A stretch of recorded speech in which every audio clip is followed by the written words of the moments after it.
So I'm really happy and I'm really excited to have someone today who's a very close friend of mine, but also an amazing human. This is my friend Rachel Ravens, and she will be joining us today. So let me just give you a brief introduction. I feel like this introduction just brushes the surface of the amazing work that she does, but I'm super excited to talk to her about the work that she's done during the pandemic. So Rachel Ravens is now co-founder and managing partner of pHpartners Experience. She manages strategic consulting at PHP, building and transforming global healthcare companies by focusing on elevating the experience for patients, providers, payers, and partners. She has 18 years of experience in the healthcare life science sectors with a background in biomedical engineering and business. She has dedicated her career to bridging healthcare fractions. She has worked with leading academic institutions, healthcare systems, device, and diagnostic companies to develop strategic relationships, market analysis, reimbursement, strategy, product pipelines, and commercial execution. Prior to pHpartners, she was appointed adjunct professor at Northwestern Feinberg Medical School and continues to collaborate with her alma mater, Columbia University, where you got your MBA, correct? Master's in Business Administration? Right, my MHA. MHA. Rachel ran commercial strategy for BioReference Laboratories, GeneDx, and Eurofins, and she was head of project for Perkin-Elmer Diagnostic Division. She's based out of New York. She's worked with numerous organizations, both state agencies as well as state agencies, as well as federal agencies, as well as numerous companies, as I've mentioned before. And she also was very involved in rolling out testing programs for during the COVID pandemic. And so I'm super excited to have her here today. So thanks for being here, Rachel. Thank you. Thank you for having me. And I really appreciate it because you're also across the pond right now, right? Yes. I'm here with my partner visiting the in-laws for a period of time. And it's been really interesting getting to see France's experience during the pandemic and how they're managing their numbers, which have been surprisingly decreasing during the holidays because of some extreme measures. But I'm happy to share more details on that later. Yeah, sure. I'm super excited to hear about that too. I was listening to a few, podcasts about the way Europe has managed a pandemic, and it's very interesting. Yeah. We've learned a lot. If you want to dive into it now, one thing that I've found super interesting is how accessible antigen testing is here. Imagine going to any pharmacy and essentially requesting an antigen test and having a result within 15 minutes and feeling that confidence of, I have a negative result before seeing your family. And I think the country itself is taking on this access to testing in a very different manner than the US has. So there is if you had an exposure, it's state funded, fully state funded. If you're doing it more as a concern, then it is out of pocket expense. But the accessibility to testing is so far of a leap from where we are in the United States today. That's really interesting that you can just go to a pharmacy and get tested. I mean, here, now that it's the holidays and families are getting together, and I've seen lines down the block for testing, and it's really unfortunate. So it's definitely something that we can learn from. And I wonder, I know that Abbott just approved their home testing. Right. And that's a whole different kind of approach. I think there are two mindsets. You've got your PCR testing, which people feel is very diagnostic. You're using it in your medical communities, in your surgical centers, and that's pretty definitive. That's the gold standard today. Antigen testing doesn't have that same accuracy, but it gives you that confidence.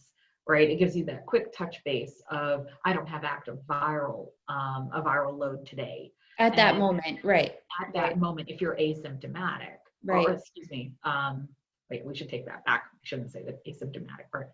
But if you don't have symptoms Yeah. in that moment, it's a very relevant test to make those that you're getting together with in a small, hopefully in a small gathering, less than 10 people. But it gives you that extra confidence if you don't happen to live with them in your household of, how you engage. And so I think those long lines that you're seeing are all for PCR testing. Our country hasn't embraced antigen testing in the same way I believe Bill Gates thought we would. Mm. The 15-minute test that gives you that checkbox. I think Europe has taken it on in a much more significant way to give people confidence with their current testing, results. That's interesting. So I'm going to actually, since we're talking about the pandemic, let's just talk like a little bit more about the work you did during the pandemic, because obviously you've been doing a lot of work. You know, I remember, it was probably in March, end of March during the lockdown, and I was like, I hope Rachel's okay. And then I saw you were just like, you were in Westchester, New York, where it was basically the epicenter of the pandemic, at the beginning of the New York surge. And I was like, oh, it was just incredible to see, because basically you were out there while everyone was on lockdown, and Rachel was in like full gear, like full mode, like go mode, so it was amazing to see. So why don't you tell them a little bit more about the work you did and how that came about? Yeah, happy to. So at the time, I was with BioReference, which is the third largest laboratory in America, and we were uniquely positioned to address the country's testing needs. We were already doing it in your clinical and your oncology and your urology and your women's health space. So we had the talent, we had the logistics team, we had the instrumentation. And now it was just a matter of making sure we deployed the right tests in the right space, and we were ready to scale. We've been working very closely with the CDC and the NIH and the WHO. The second we started learning more and more about how this pandemic was starting to impact us. And I think, if we recall back to that time, there was a little bit of disbelief, right? I mean, there was a little bit of this, it's others, not us. And, even on the East Coast, oh, it's Seattle and California. It hasn't gotten here yet. And so you're absolutely right. When New Rochelle had that outbreak, it made it real for the East Coasters. It made it really visceral. And Governor Andrew Cuomo's response to it was exactly what we needed at that time. He responded to it very strongly, and he brought together these great partnerships between us and Northwell to launch a drive-through within a matter of a week. And again, I think, you're giving me a lot of credit by being on the front line. I was helping organize, but I have to say the operations and logistics team were absolutely incredible, and they were there every step of the way. So if there's anybody we've got to give kudos to, it's those folks who are on the ground who were making sure that our samples got from point A to point B in a very safe manner, refrigerated, sample identification maintained, so that we can make sure we got that result back. And we were able to give information to our public health systems, as well as to our patients and our providers who were treating these unfortunate people who were in the middle of a very confused state. During that time, there was so much we didn't know, that now we are uniquely positioned to understand more, approach it meaningfully. We have masks readily available. Again, we need to remember what that time was like. Yeah. We didn't have those resources. We didn't have these basic needs for a pandemic of this nature. So creating that drive-through in New Rochelle was very meaningful to our organization, and something we understood as the beginning that we were going to continue and launch from. So it was a very proud moment for us. And after that, within the next month, we launched relationships with Governor Andrew Cuomo very meaningfully for the state of New York, launching, I would say at this point, probably over 65 drive-throughs throughout the state. New York City, we had a relationship with Mayor de Blasio. That was one that I personally helped launch with with HHC, and they were absolutely incredible. And I believe the program is still in full force. We maintained less than 48-hour turnaround time. I would say for 90% of the relationship with New York City. We understood how much of a hotbed during that incredibly difficult time, March, April, and May, for their testing. So we really I would have to say again, giving our lab operations team, our operations team, and our logistics team credit. The New York City program was very near to our hearts, not that others weren't, only because they were hit so hard during that time. So having that quick turnaround time was something that we committed to, both contractually as well as, with motivation and a public health understanding of the need.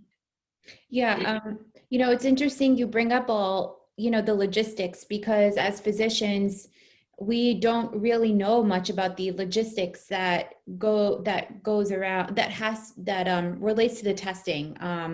Like the reagents that are involved, where it's transported, where the tests are actually being done. And initially during the pandemic, I think that,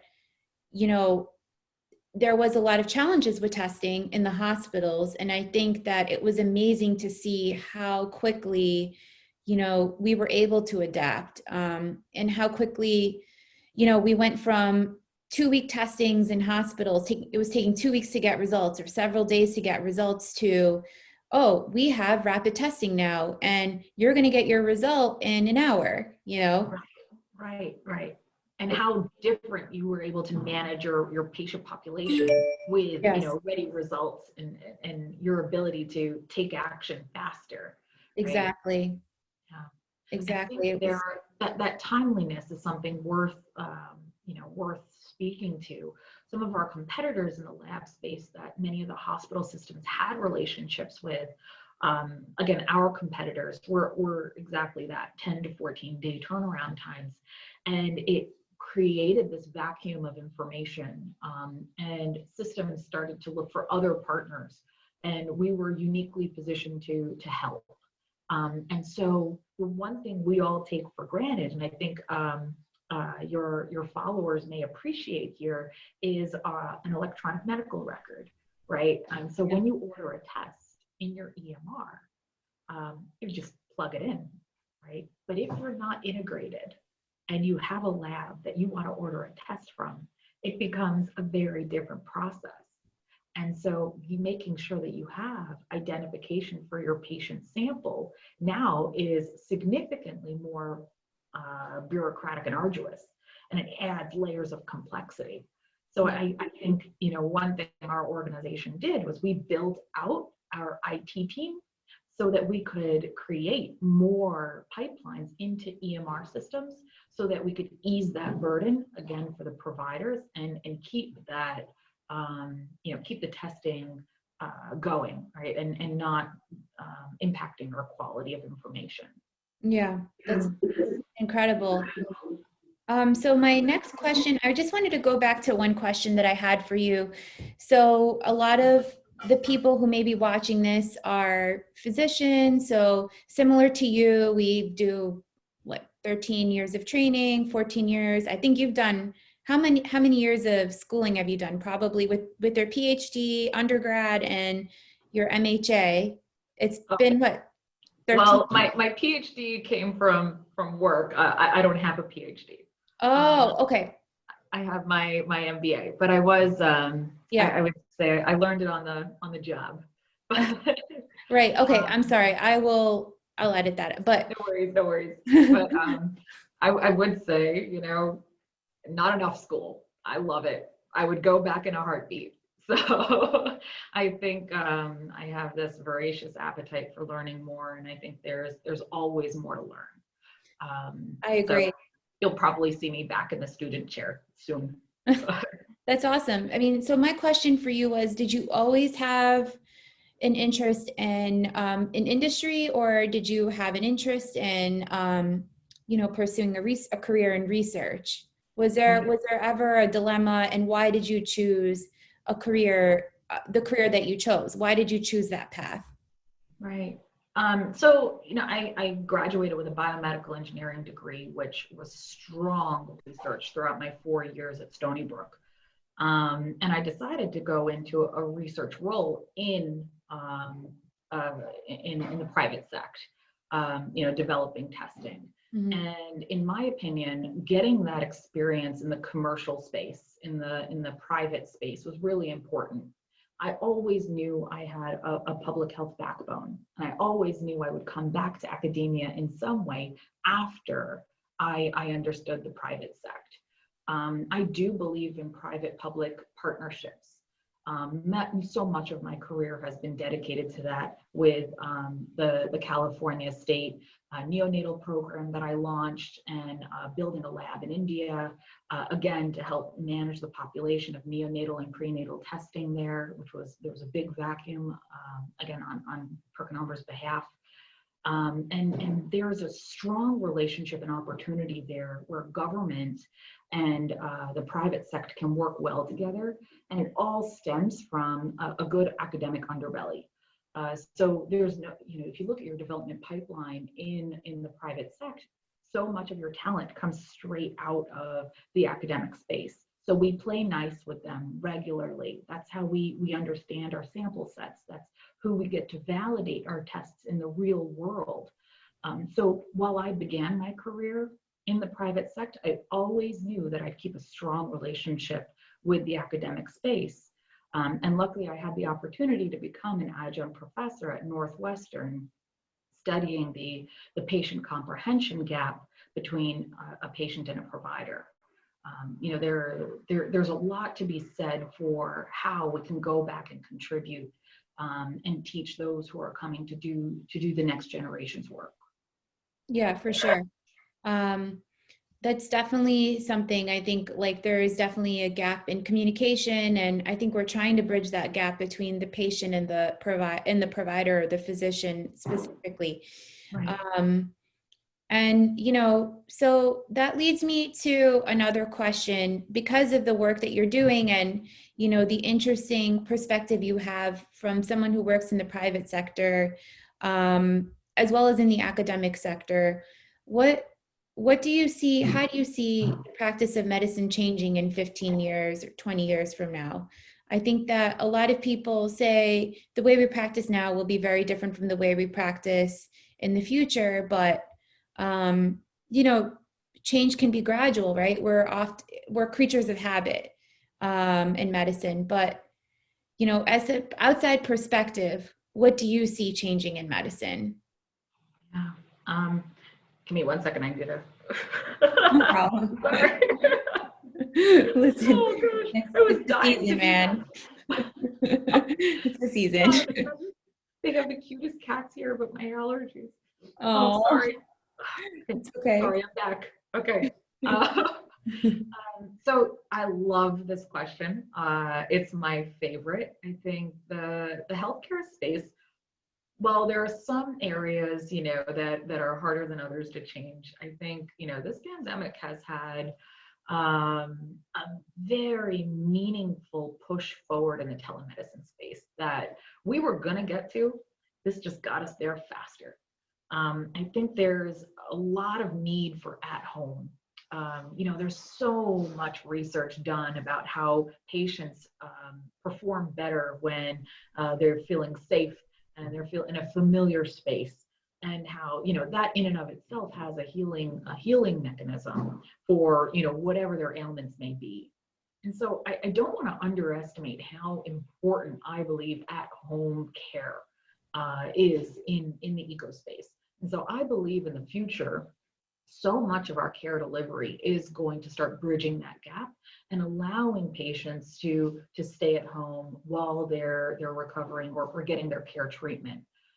You're starting to see massive movements in the space between Amwell and Teladoc. These are two major players, who are coming at it from very different angles and very different philosophies. Amwell just went public, and if you look at their investor deck, they are very much using visuals to communicate their ultimate vision which is a doctor reaching through a computer screen or a Yeah. television screen and touching that patient. And so they're going out there looking for solutions like at home prescriptions. I believe that in the very near future, they will, this is a prediction of mine, I believe they're going to start deploying, nurse practitioners into the home so that they can get vitals and do some of that hands-on work that's very necessary. I think there's a big gap in our healthcare system today when we ask sick people to leave their homes to get care. Yeah. It's a crazy concept. When I did a care delivery journey for a client once, and if you think about a patient from their onset of sick being asked to find their way to a physician's office, if they don't have a car, what are the barriers and what are the exposures now that patient is engaging?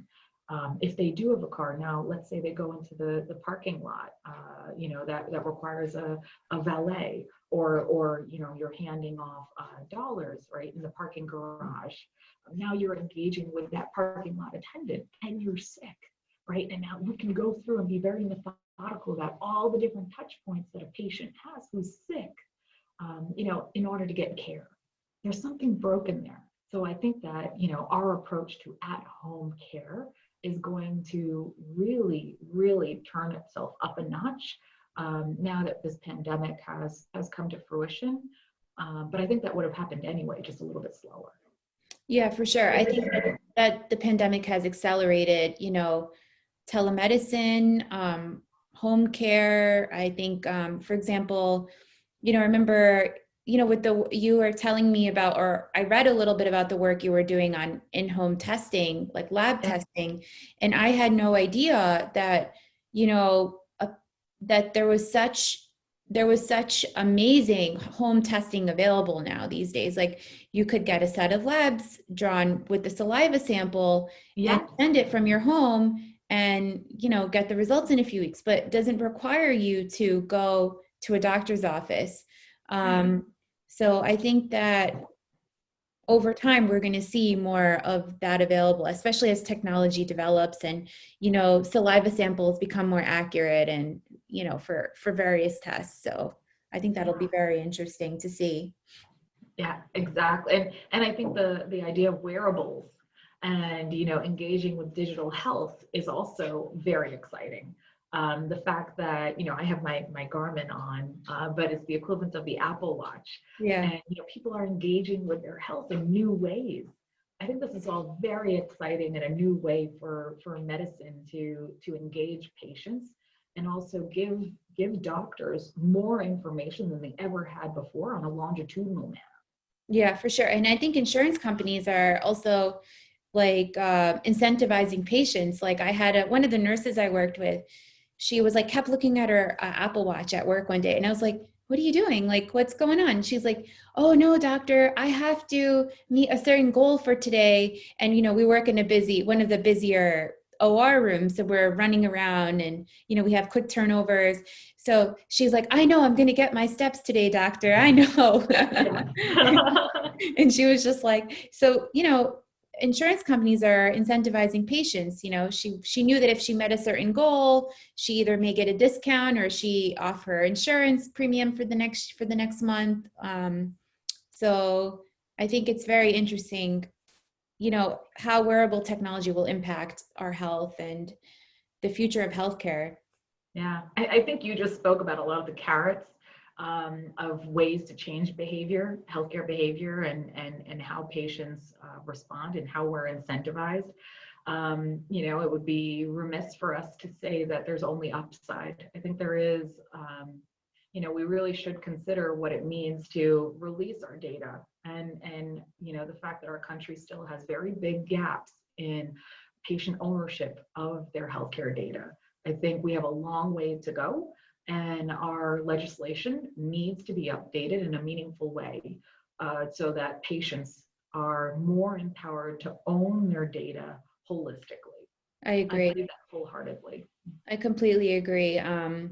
You know, that's why there's always a good side and a bad side to things. And, with the availability of at-home testing and the variety of testing that becomes available, I wondered myself, I'm like, is this genetic test that I'm doing, this, an at-home test that I'm doing just to check my ancestry, will that impact my life insurance? Will that impact my disability insurance premiums? As a physician, I personally have a very big policy because I'm always concerned if if I'm not able to do what I can do in the future, how will I provide for myself and my family?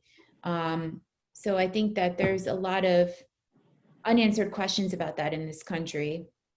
Yeah. And to your point, just to echo, not only unanswered, but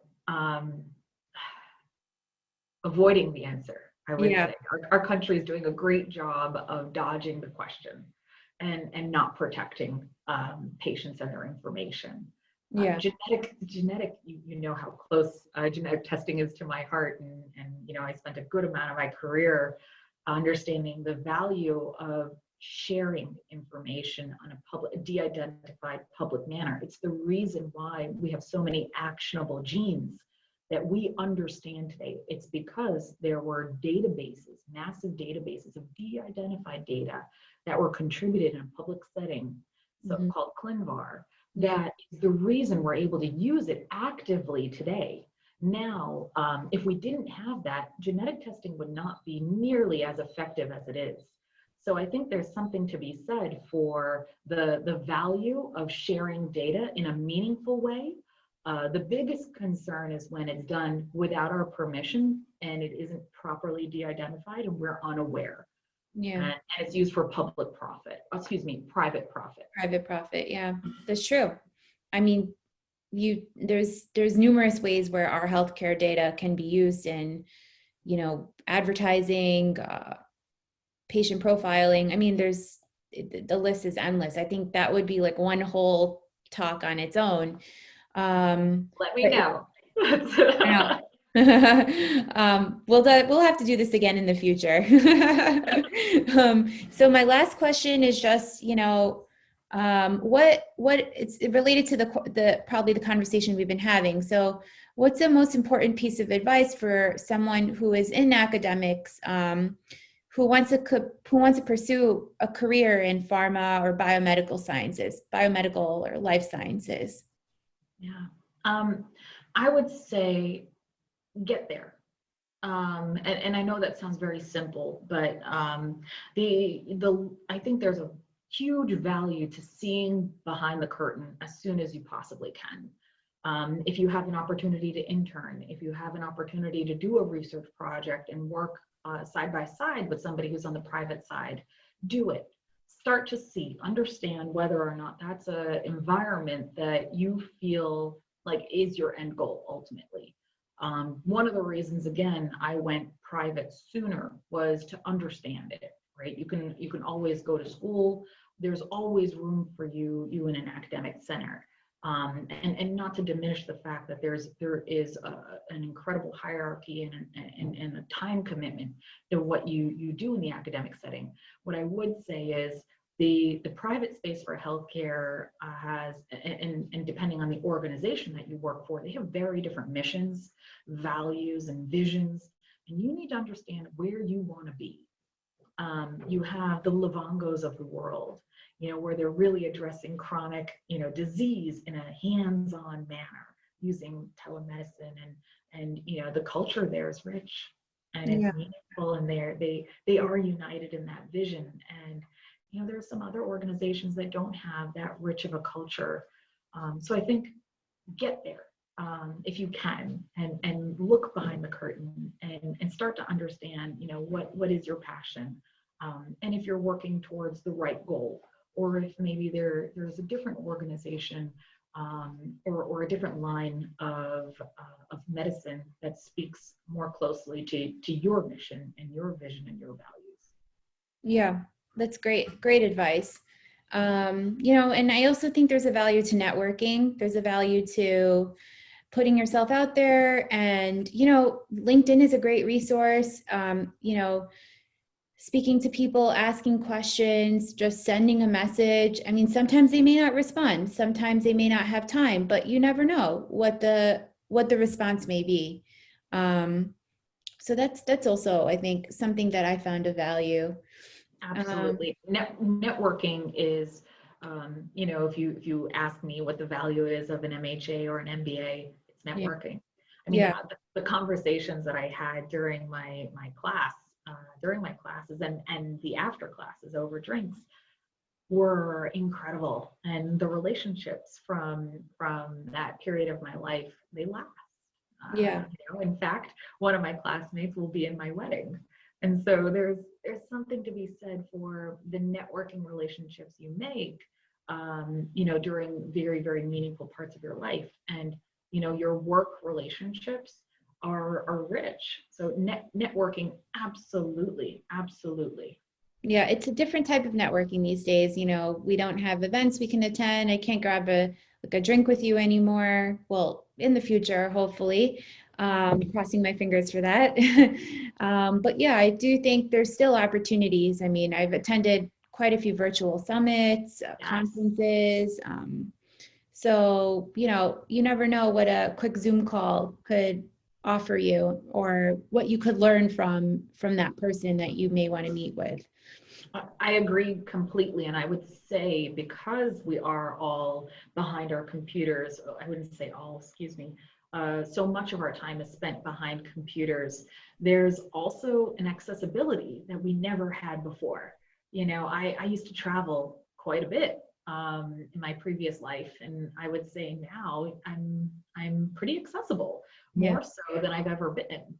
And so having these rich conversations is great. And so I would say, let's take advantage. You know, we can look at the downside of the fact that we don't have conferences, and we don't have, you know, networking events. We can also say we have people's undivided attention in a way we never did before, you know, behind their email. That's so true. And also like the convenience of it all, like, you know, there's some conferences I've been able to attend. I organized a virtual summit, and I only really was able to do that because we were in a pandemic. I mean, I had a newborn baby. She was 6 months old or 6 weeks old. I was like, oh, I can still do this. Like, I was asked to moderate a great conference, and I was able to do so, thankfully. I mean, I was a little sleep deprived, but you know, it was still an opportunity, you know, that I may not have had. Incredible, Yeah. incredible. You're only you. You know, I shouldn't say that, but I mean, you're absolutely incredible. I don't know about that, but it was fun. It was definitely fun to meet some really incredible people. And some of them I've actually had on this, I've been able to interview, and I've met them because of that summit. So it was great. You know, the founder of Cortina Health, he's actually one of the people that I've interviewed for this video series. And, you know, I met him because he was one of the members of the panel. And so it's been awesome. Excellent, excellent. So some quick few questions, like just some rapid fire ones. Um, I was going to ask you, what's your favorite book, favorite movie, and what's sitting on your bedstand right now? Okay, these are tough questions. These are really tough questions, and you're going to learn a lot about me. My favorite book, um, you know, I should have come prepared with this one. Wait, give me a second. No, Hold it's on. okay. It's all right. It's Oh gosh, give me a second. Give me a second. it is a I was tough going to one, say Harry. actually. It is a tough one. Yeah. I'll tell you one of my favorite books I've read recently was The Power of Habit. I really enjoyed that book. Yes. Um, Okay, I'm with you. Let's do quick fire again. Okay. okay. So favorite book. So my favorite book is I've read it recently. It's called That Will Never Work. And Oh, it's I the like that. yes, yes, and that's the story of Netflix. And I found it to be super inspiring. You know, there's so much you can learn when you step outside of your own industry, and you know other wins, right? Other successes, and you know they make it look easy because we see the end product. And Yeah. I mean, especially in the pandemic, who doesn't have Netflix? There are very few of us out there. Right, Um, right, and right. it's changed so many of our lives, but learning about that story and their success was eye-opening and inspiring. Yeah, that's amazing actually. I definitely have to check out that book. And I remember when Netflix used to be like DVDs and we would get them in the mail, and then Yes, yes, suddenly it was like we would like get them in the mail and then we'd send them in, and I thought that was like the most amazing thing. yes, exactly. And that was revolutionary in its own time. Yeah. And they actually had to make a very, very hard decision to actually cut off that division, which was their profit center, so that they could, so they actually so they actually sold DVDs initially. And they had Oh, a rental option, and yeah. they actually had to turn off their profit center from selling DVDs in order to grow their rental market, which is how they started to make the margins that really grew their organization and changed the culture of how we as consumers engage with our content. That's crazy. I mean, and now, the pandemic has probably skyrocketed their business because I mean, for obvious reasons, and it's just amazing to see how much work they've been doing. Like, there was just a new movie I just saw that was out this weekend. I haven't watched it yet. I forgot the name of it, but it looked really interesting. Mhm. And there's a movie called the Prom, which is like a musical like movie, and I just loved it. And I miss going to Broadway, and Glenn Close Yes. stars in it. I mean, like superstars were in this. Kerry Washington, like, Wow. yeah. And I was just so impressed to see how they put this together. Yeah, and the way they put it together actually came from their original values and their vision, which was they want to understand and recommend content for their users. So they started their whole mission with learning more about who they're serving. And Yeah. so it's always been about data. And so they've always understood what their consumers wanted to some degree. And now they're able to develop content, for that equation. Yeah.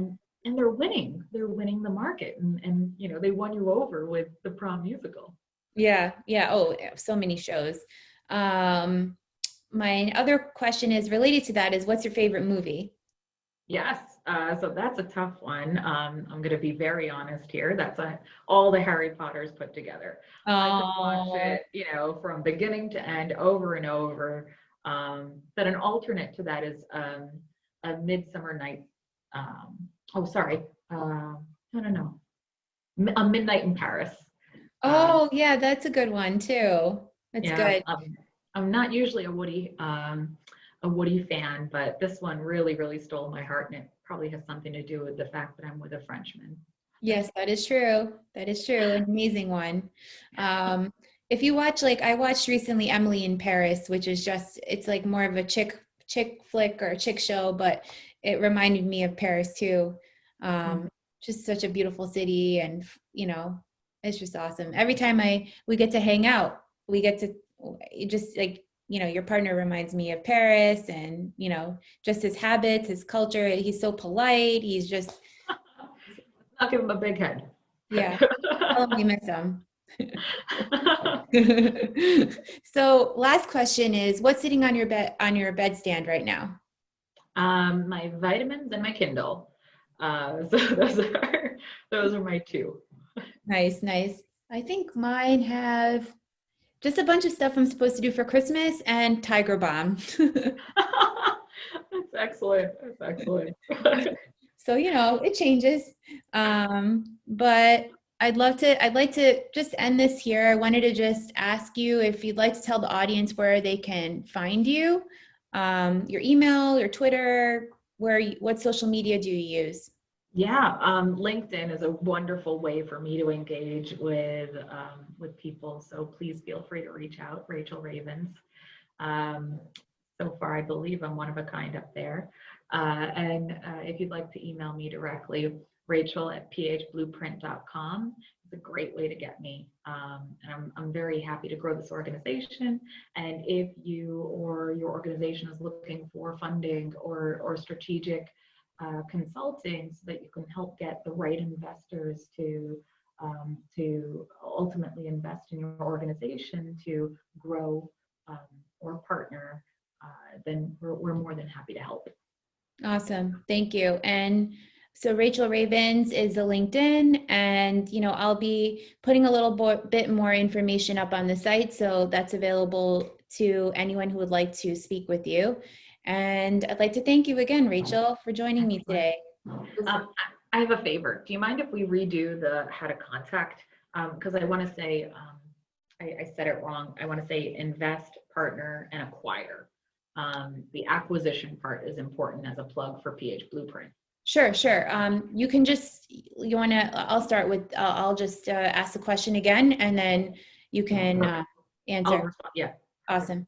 So Rachel, I just wanted to thank you again for being here today. It's been a true pleasure. And why don't you tell the audience where they can find you? Excellent. So LinkedIn is a great way, as I said earlier, to engage. Rachel Ravens. You can also email me directly at rachel@phblueprint.com, where me and my colleagues were more than happy to help. If you're starting up an organization, or you're an entrepreneur, or you're in an established organization, we help folks figure out their strategic vision for whether they'd like to invest, acquire, or partner in order to grow into new markets or established markets. Essentially, we want to be your partner in crime as you grow and scale. So Awesome. Please feel free to reach out. Awesome. I'm so excited for you. This is an amazing venture. So you can find Rachel Ravens on LinkedIn, and I'll be posting a little bit more information about her company on the website. So, that's where they'll be able to reach out to you. So thank you so much again. Excellent. Thank you. Thank you.